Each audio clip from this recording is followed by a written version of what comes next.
kaibigan, tunay nga talaga na pagtuwing panahon ng eleksyon, lahat ng kasinungalingan, lahat ng paninira gagawin para lamang manalo. Yan ang ginagawa ng mga tao na kalaban ni Congressman Benny Abante. Para siya ay ipahiya, para siya ipabagsakin, para siya ay masabi na walang ginagawa. Nakita pa naman po natin yung mga project niya na kung saan sinusuportahan niya yung pagpapatayo ng warehouse para po sa mga gamot at makinabang ang mga taga District 6 ng lungsod ng Maynila.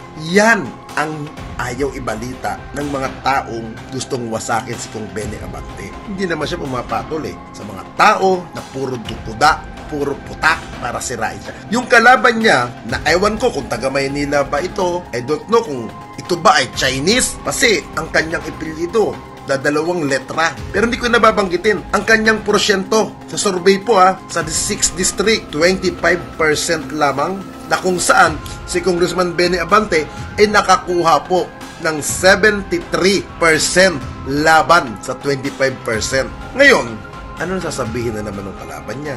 Gawa-gawa, peking survey. Ganyan naman talaga. Pag hindi tanggap, gagawa ng kwento, gagawa ng senaryo. Doon sa kalaban ni Kong Benny Abante, kisi kumuda ka, kisi magsalita ka, gumamit ka ng kung sino man vlogger, gumamit ka ng ibang troll, bakit hindi mo na lang sabihin kung ano ang plata di porma mo? Kung ano ang iyong mga magiging proyekto, kung ano ang pwede mong gawin, at kung ano ang iaambag mo sa distrito na tinatakbuhan mo.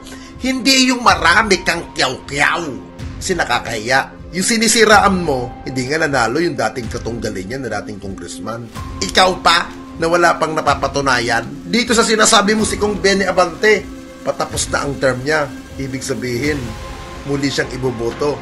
Sino ka para malang iboto? Naghahangad ka pa lamang, pero naninira ka na. Black propaganda. Posting dito, posting doon. Gayahin mo si Kong Benny Abante. Mga katulad mo, hindi niya pinapatulan kasi sayang ang oras niya.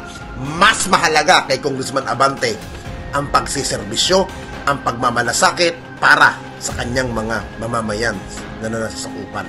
Si Congressman Abante ay nagpahayag ng kanyang kasiyahan at suporta sa proyekto na aniyay malaking tulong para sa kanyang mga nasasakupan, lalo na sa mga mahihirap at marginalized na sektor ng lipunan. Ang aming layunin ay masiguro na ang mga mamamayan ng Maynila, lalo na ang kapuspalad, ay mag-access sa abot kayang gamot ayon kay Congressman Abante.